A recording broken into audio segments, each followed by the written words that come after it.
Hey folks, so this is how my carnivorous plant planter that I have with a covering on it is coming along. Just planted these 4 Venus flytraps that were almost dead that I got on clearance from Lowe's. And this is one I purchased earlier that was not on clearance. It was healthier, so it did really well so far in this planter. I bought a Dente and Red Dragon and one from a local grower that is seed grown, and it came with some Drosera capillaris 1, 2, 3. So I have them planted here. This one's flowering, as you can see. And right now I'm going to plant a special Venus flytrap. So this Venus flytrap I acquired from the breeding program at Southeastern Community College through some connections of mine. And if you notice, these 2 Venus flytraps, the Denti and the Red Dragon, they grew very leggy. I don't know if they'll get wider and less stocky like that one from Lowe's, but we'll see. These are pretty wide, but they're also long and leggy. And I'm not sure if this is a named variety or not, but you can see this one leaf in the center has a nice red vein in the middle, which is kind of unusual.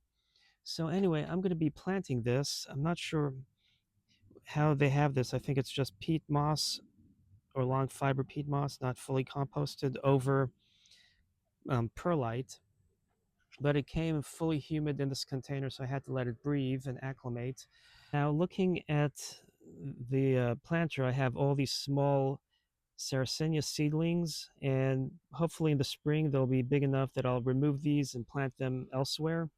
But I have an area where they died because not everyone's going to stay alive. So this is where I'm going to plant this because it's pretty wide and big compared to these smaller regions where I planted these Venus flytraps. So I'm first going to remove some soil, and I'm going to, or well, growing media, because this is peat moss.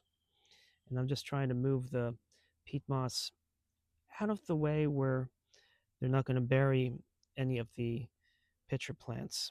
But this is going to be one of these beds where I'm going to keep modifying as I propagate, replace, and have other plants that will stay here, like the bog orchid and the Venus flytraps, because I have a cage on this planter to keep the squirrels out, because I've had trouble growing Venus flytraps, not because I'm not able to. I mean, they're so easy to grow, but because the squirrels keep digging them. And I have a couple birds up on the roof having an argument. Okay, so I'm just going to dump this perlite in there, dump that there. You saw how it went quick, just so I don't damage it.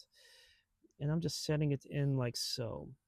It's okay if it's mounded up, because come winter, when the water isn't drying out too fast, between rain, I don't want this to be fully drowned out. And I have this planter on wheels, so then I'll be able to move it to where I can have it out of the heavy rain so it doesn't fully accumulate rain and drench these. Because even though the Venus flytrap is perceived of as a swamp plant, they actually grow in the sand hills near the coastal or along the coastal plain where it's very sandy.